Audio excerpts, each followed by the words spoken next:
Hello everybody, it is I, Captain Oblivious Mist, and today we're going to be doing the complete history of the Oceanic class. And by today we're going to be doing, as of recording this intro, I finished off the Oceanic class series about 4 hours ago. But yeah, so for those of you who don't know, Oceanic class, Thomas Ismay's very first class of ships for the White Star Line. Very revolutionary. This is another compilation, so do not worry, we'll not be taking up the video of the week for this week. It's just a compilation. There should be some slight touch-ups done to the videos, but apart from that, that's all I've really got to say. Other than, hope you'll enjoy the compilation, and I shall see you in my next proper video.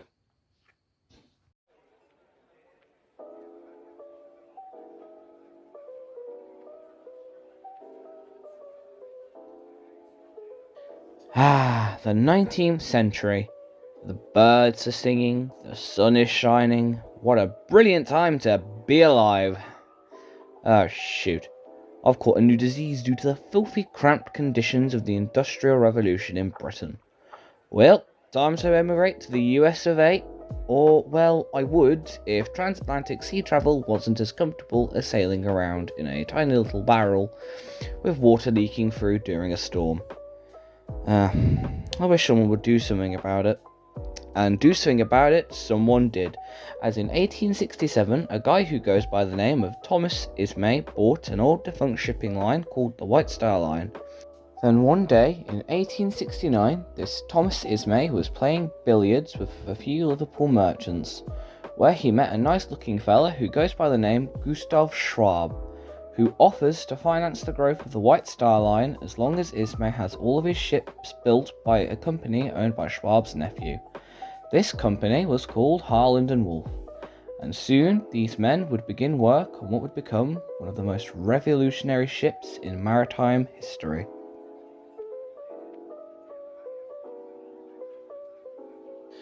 Couldn't tell already? Then I'd advise you go to the opticians and get your eyes checked. But, for those of you who don't know, this ship was going to be called the Oceanic, and she was going to be powered by a combination of steam and sail. She even had 11 watertight compartments. She also used electric through the use of electrical bells which summoned stewards. She also had larger portholes to let in more sunlight into the ship. One person found her so luxurious that they compared her to an imperial yacht. And as for the construction process itself, it went without event, and she was eventually launched on the 26th of February 1870, and was completed less than a year later, which brings me to the next part of the video.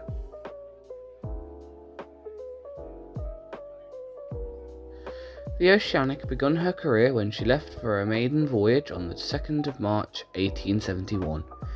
This voyage was pretty uneventful, and by pretty uneventful I mean it wasn't completed, as she had to turn back pretty early on due to her engines overheating. A fantastic start, am I right?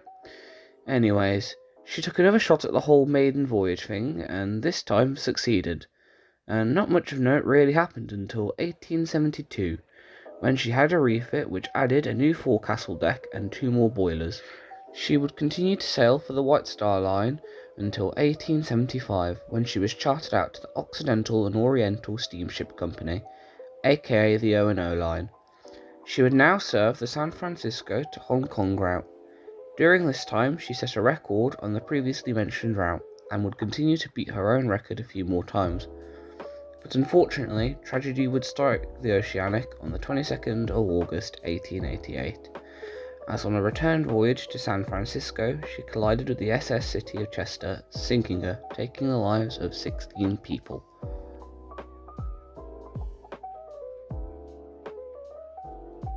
On July 7th, 1890, an American journalist called Nellie Bly sailed on the Oceanic for a round-the-world in 72 days voyage, but she arrived in San Francisco a day later than expected due to bad weather. Nothing else really happened until 1895, when the O&O Line had handed over the Oceanic back to the White Star Line. The original plan for the Oceanic at this point was to send her for a refit and put her back into service, and so she was sent off to Harland & Wolff. But as they were inspecting her, to the surprise of literally no one, they discovered the price to repair and refit a now 24-year-old ship would be way too expensive. So instead they decided to sell her off for scrap. And so, on the 10th of February 1896, she was towed down the River Thames to the shipbreakers, where she was scrapped, bringing an end to Thomas Ismay's first ocean liner.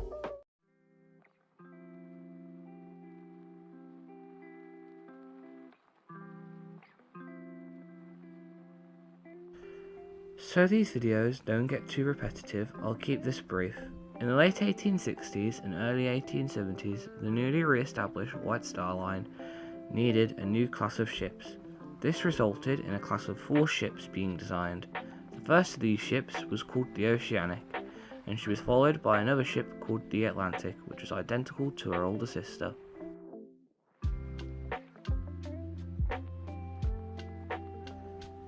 Her main source of propulsion was a 4-cylinder compound condensing steam engine, giving her a surface speed of 14 knots.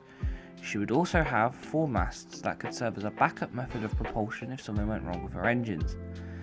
As for accommodations, not much is known, as the person who was sent to draw and document the Atlantic's interiors also booked a free one-way passage to heaven with his notebook when the elephant in the room happened. But what we do know is that for a time the interiors were well above average and quite revolutionary, which you could probably tell, so enough talking about our engines and interiors, and let's get into a short career.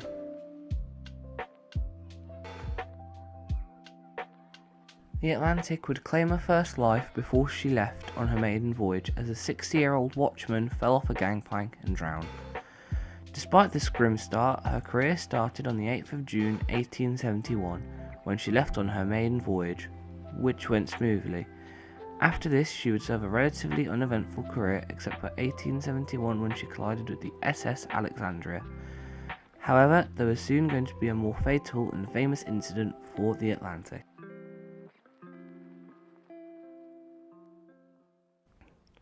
On the 20th of March, the Atlantic left Liverpool, an ironic name considering what was about to happen, on yet another voyage. But little did the 952 passengers know about the horrors that lay around the corner for them. But like many other disasters, there was multiple things that led up to it, one of which was the result of the ship's engineer, Mr. Foxley, who had been underreporting the amount of coal for the Atlantic. And obviously this would lead to a slight situation when a storm hit, and the captain of the Atlantic wanted to know the amount of coal that was in the bunkers. Foxley then once again underestimated this, which led to the captain of the Atlantic rerouting his ship to Halifax. As due to Foxley's underreporting of coal reserves, the captain thought the Atlantic didn't have enough coal to make it to New York.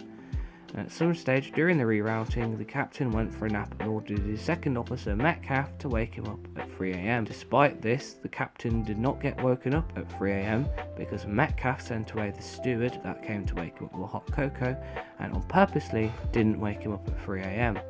The problem with this being, however, is Metcalfe wasn't familiar with Halifax. Due to winds and the current, the Atlantic was pushed away from the lighthouse and towards the rocky coast, which no one would notice until the Atlantic grounded on this rocky coast, which jolted everyone who was asleep awake. It was at this moment that Second Officer Metcalfe knew he was screwed, and he also knew he'd screwed up big time, and before he knew it, the rest of the crew were trying to lower lifeboats off the side of the Atlantic. This also didn't end well, as the boat Metcalfe was in was slammed up against the hull of the Atlantic. The worst part is his death could have been avoided if Metcalfe didn't once again disobey orders, as the captain of the Atlantic took one look at the sea and another lifeboat meeting its end and went, "Screw that," but once again Metcalfe didn't listen. But enough about Metcalfe, as the Atlantic herself was doomed. Many passengers were left scrambling around in the dark, crowded hallways of the ship as the wind had blown out the Atlantic's lamps, which had plunged the ship into complete and total darkness. But thankfully not all the lives were lost, as locals came over to help pull survivors off the wreck. But unfortunately for the Atlantic, eventually her bow broke off and slid deeper into the sea, with the rest of her soon following. All in all, 565 lives were lost within this tragedy. If you'd like a more in-depth analysis on this disaster, I recommend the Part-Time Explorers documentary on the subject. Now, on to the next section, as like all disasters, there was an aftermath.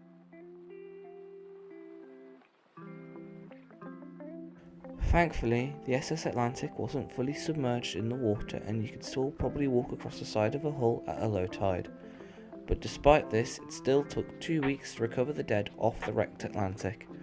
But not all the dead made it back in one piece, as some people came to the wreck site, and despite the Atlantic's crew and local law enforcement's attempt to stop people from looting the wreck, people still managed to do this anyways and found a way to take locks of hair off certain victims, and others cut fingers off bodies to steal the rings. Not only this, but some people attempted to steal things off the wreck and the shoreline. Speaking of things taken off the wreck, the insurance companies decided to salvage cargo from her wreck, leading to some bright spark coming up with the idea of blowing a hole into the side of the ship to pull China from the wreck. As you can tell, this was a bad idea, as if the China wasn't destroyed during the thrashing of the ship when she was sinking, the China would most certainly be destroyed after having a hole blown through the side of the wreck. But hey, the wreck wasn't the only place where the aftermath could be felt, as the cost of the disaster led to the White Star Line selling the aid.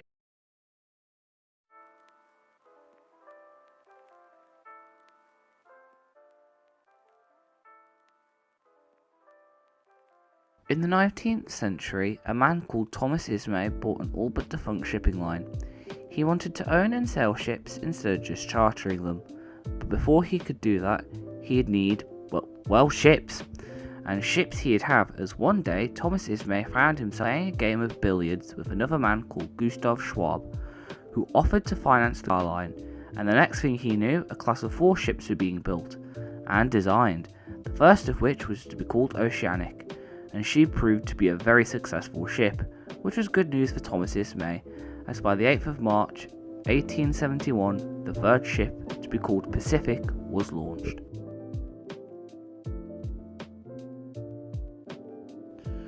The new ship was to look similar to the Oceanic and was powered by 2 2-cylinder compound steam engines, and as a backup she had sails.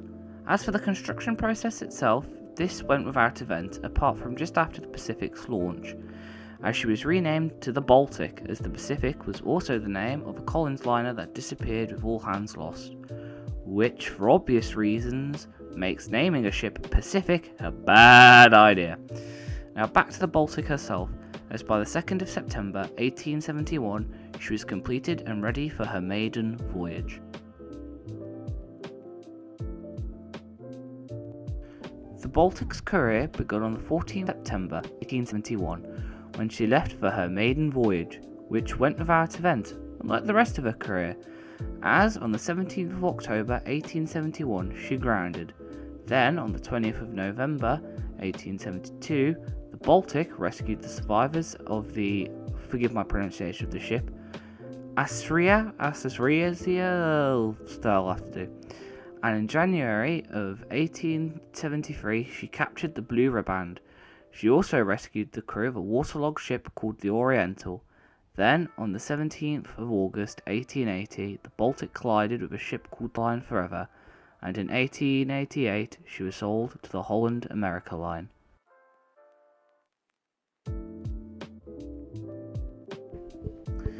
After being bought by the Holland America Line, she was renamed Veendam and was re-engined. She would serve under the Holland America Line for 10 years, as on the 6th of February 1898 she immediately hit a submerged wreck and sunk. I can joke about this as no one died, well, except for the Veendam herself, but hey, at least the shipwreck that struck her now had a buddy right next to her on the seafloor. I would come up with a sea-related pun, but I can't think of one. Well, actually, no, just thought of one. I guess you could say the matter in which she sunk was pretty fishy.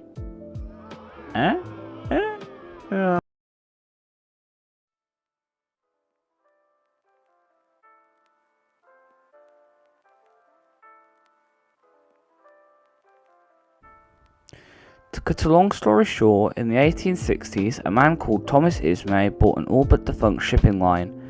This and a game of billiards led to him and a man called Gustav Schwab designing a new ship called the Oceanic. that quite quickly became a class of ships. One of these ships, the fourth ship and the subject of today's video, was to be called the Republic. Design-wise, she was revolutionary for the time, just like her sisters, and as for the construction process, it went without event. The only notable thing I could say about her construction is that she was launched on the 4th of July, which, for my American viewers, is Independence Day. Aside from that, her construction process went without event, and by the 1st of February 1872, she was ready for her maiden voyage.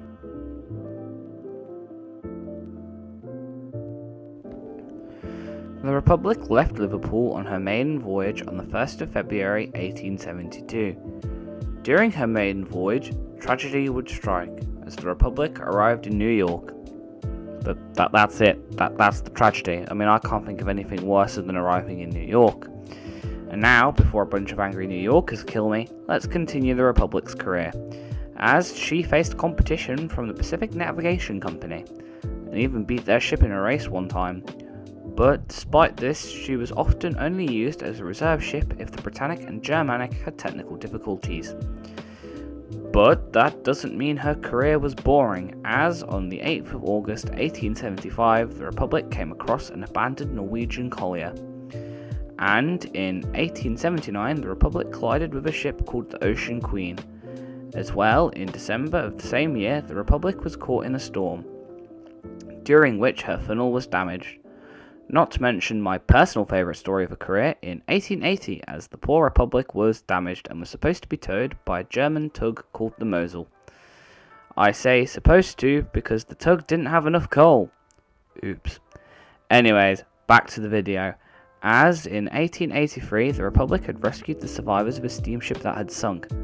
But in 1885, the Republic collided with Cunard's Aurania, but back to the Republic, as the collision left the Republic severely damaged, leading her to be put into a dry dock for repairs. And afterwards, in 1880, she would receive a refit that saw an addition of a second class. But despite this, due to the completion of the Teutonic, the Republic was sold to the Holland America Line in 1889, beginning a new chapter in her career.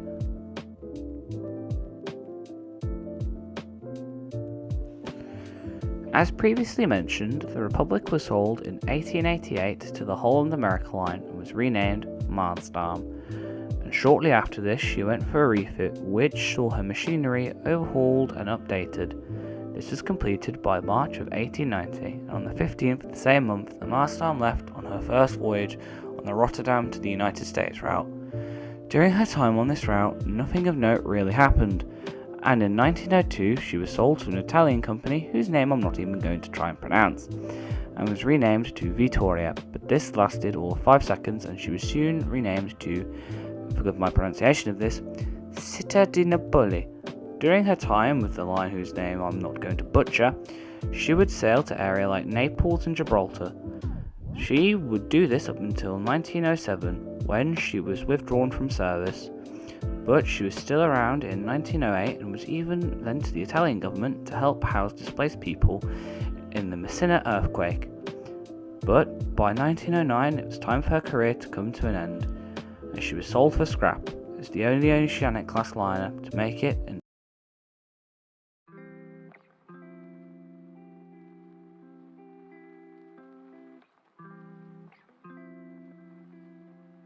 As this is the 5th part of my Oceanic class series, I'll try to keep this part brief. As in the 1860s, an all but defunct shipping line was bought by a man named Thomas Ismay, but there was one tiny thing stopping him from generating a profit from this company. What was this thing, I hear you ask?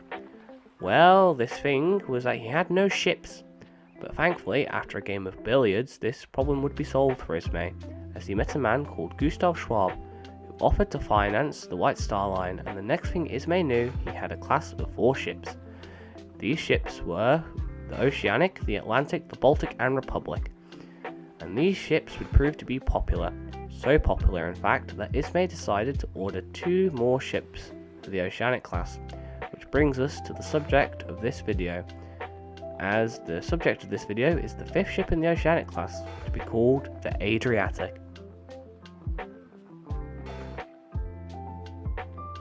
Design-wise, she was to look like her older sisters. Oh no, who'd have thought? But she was to receive something quite new and revolutionary. This was a gas lamp, but it did not last long on the Adriatic due to some problems that arose down the line with her pipes. Now, as for the method of propulsion, similar to her sisters, she was to be powered by a steam engine, and as a backup in case something went wrong with her engines, she'd have sails. Now, as for her construction, this went without event, and she was launched on the 17th of October 1871. By the 31st of March 1872, she was ready for her maiden voyage.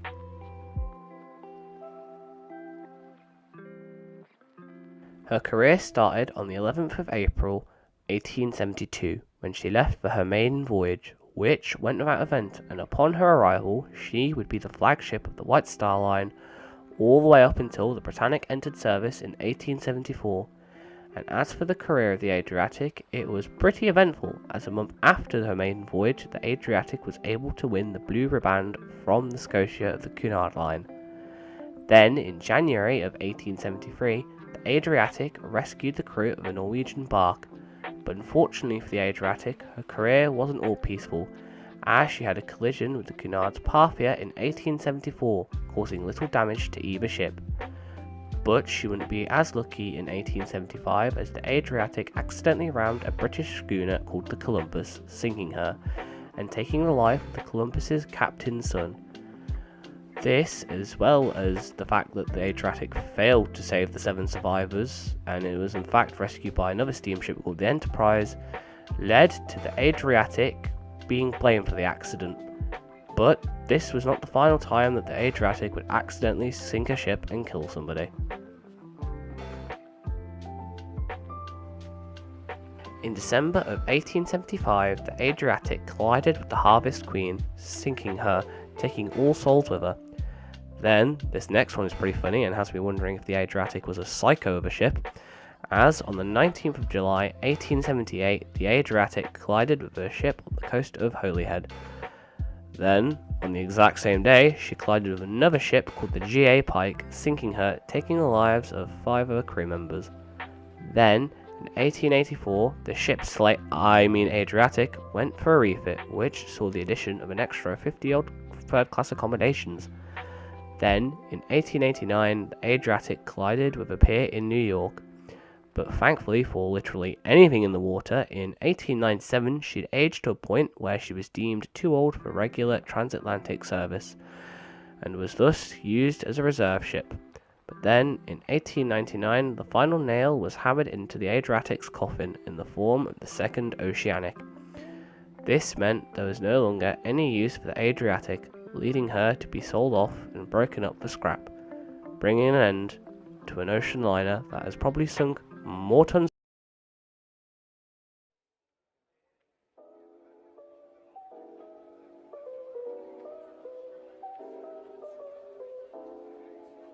As this is the final part of the series, I'll try to keep this brief so I don't bore you for the 6th time in a row with the same details. But in the 1860s, a man named Thomas Ismay bought an all but defunct shipping line, and after a game of billiards he would possess a class of 4 ships.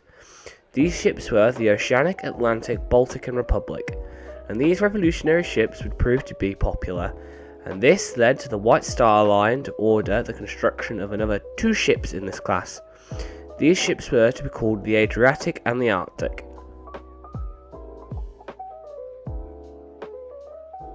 The Arctic was going to look like her older sisters, just slightly sized up. She was also to be powered by a 4-cylinder tandem steam engine that was fueled by 12 single-ended boilers, giving her a surface speed of 14 knots.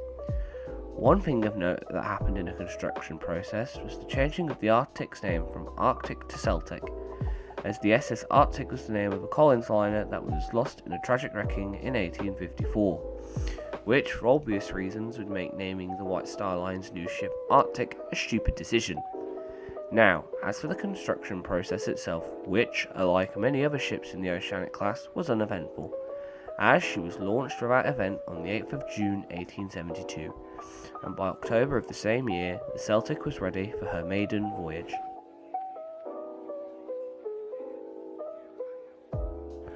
The Celtic's maiden voyage would begin on the 24th of October 1872. This kick-started the Celtic's accident-prone career, as in January of 1873, the Celtic had a collision with some wreckage, which led to the Celtic's propeller blades going "screw this, I'm off," and to detach from the Celtic. This meant that the White Star Line's Gaelic had to come and tow the Celtic back to port. Then, a few years later, in 1877, Celtic rescued the crew of an American schooner, which saw her commanding officer receive a personal thanks from the then US President Ulysses S. Grant. Then, in 1880, the Celtic had someone who had become very popular and famous join her crew. This was Captain Edward John Smith, the future captain of the RMS Titanic. He would join the Celtic's crew as a fourth officer, and during his first year in 1881, the Celtic rescued the crew of a wrecked brigantine.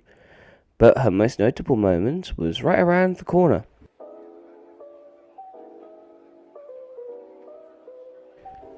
Her most notable moment came on the 19th of May 1887, when the Celtic was sailing through fog on a crossing to New York. When, off the coast of Sandy Hook, New Jersey, she collided with the SS Britannic. Or, as my girlfriend calls her, the tiny ship!